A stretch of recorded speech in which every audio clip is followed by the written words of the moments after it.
Clarkson Wesley, 3rd Regiment, United States Colored Infantry during the Civil War. Hey again, folks. Nigel here from FPAN Central. Hope everyone had wonderful holidays. Another episode of Tale from the Crypt. This is my 3rd episode, 4th video. This is a little video series where I'm sort of cross-melding the Materialists podcast and FPAN's Crypt, or Cemetery Resource Protection Training Program. My hopes for this little video series are to shed light on who some of these characters are, whose names are engraved onto marble and granite and concrete at our local cemetery. That these people walked the earth, that they had lives and stories to tell, and folks like Clarkson Wesley here, who had significant contributions to the history of this country. Today we are at St. Joseph's Church Cemetery, associated with St. Joseph's Missionary Baptist Church, which is just over yonder there. It was founded in 1878 here in Archer. It is way out in the middle of nowhere, but really nicely maintained. The story with Clarkson Wesley's grave marker is it's actually way right at the tree line, so the camera is actually in the trees in the forest right now, aiming at the grave marker, so it's very low light. Anyways, introducing Clarkson Wesley, 3rd Regiment, U.S. Colored Infantry.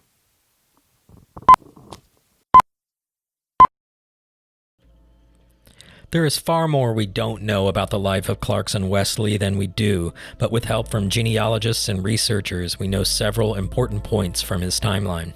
Clarkson Wesley was born in Lancaster, Pennsylvania in 1844.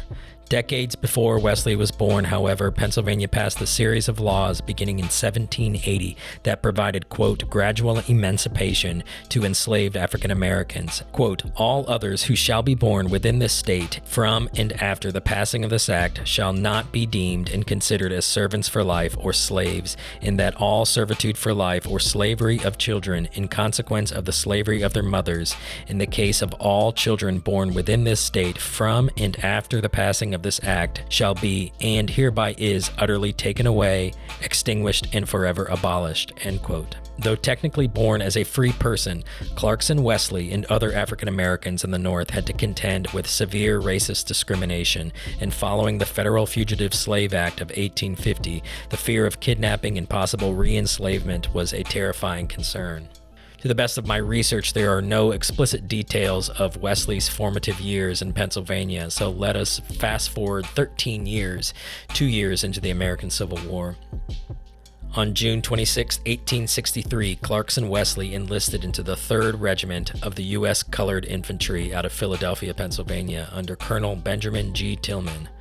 According to his enlistment card, Wesley was working as a tradesman at the time he enlisted, around the age of 19 or 20.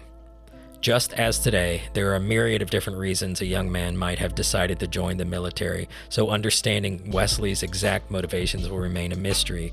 However, in letters from other African American servicemen, at least in part, their motivations were the defeat of slavery and freedom to African Americans.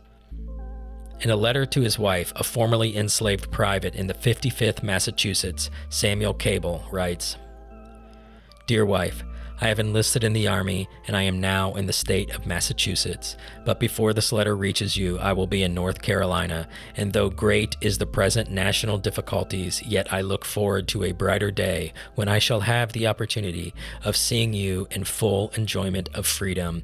I would like to know if you are still in slavery. If you are, it will not be long before we shall have crushed the system that now oppresses you. For in the course of 3 months you shall have your liberty. Great is the outpouring of colored people that is now rallying with the hearts of lions against that very curse that has separated you and me. Yet we shall meet again, and oh, what a happy time that will be when this ungodly rebellion shall be put down and the curses of our land is trampled under our feet. I am a soldier now, and I shall use my utmost endeavor to strike at the rebellion in the heart of this system that so long has kept us in chains.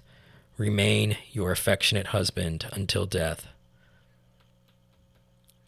In August 1863, the 3rd Infantry moved south from Pennsylvania with actions in South Carolina and Florida.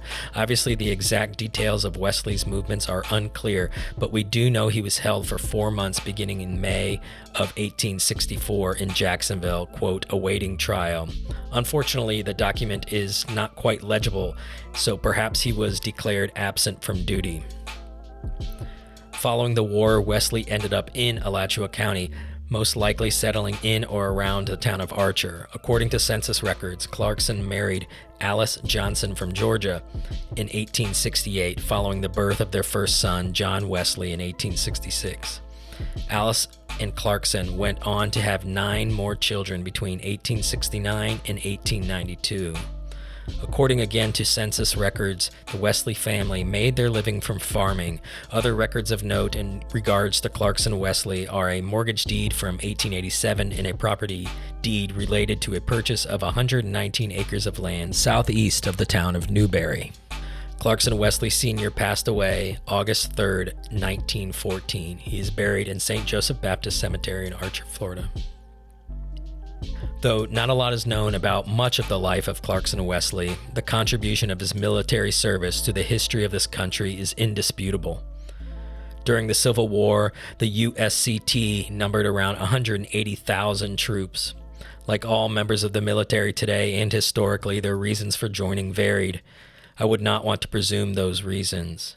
I would argue, however, that each African-American soldier recognized the greater picture of their service and sacrifice, the just cause of freedom, and the destruction of legal enslavement in this country.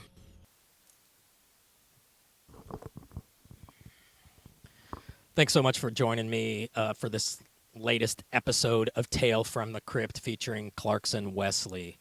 Clarkson Wesley, his marker is just the standard federal military grave marker for soldiers that fought in many different wars. Nothing fancy really to it at all. But it's really important for us to remember that African Americans fought in every conflict in the U.S. history, including the Revolutionary War. And Clarkson Wesley, who was African American, fought in the Civil War to achieve his freedom, which, of course, he prevailed in that, but only to come back to the racist and segregated Jim Crow laws of the South. So I think it's really vital that we remember that important point of history. In regards to the cemetery itself, it is on the Florida Master Site file.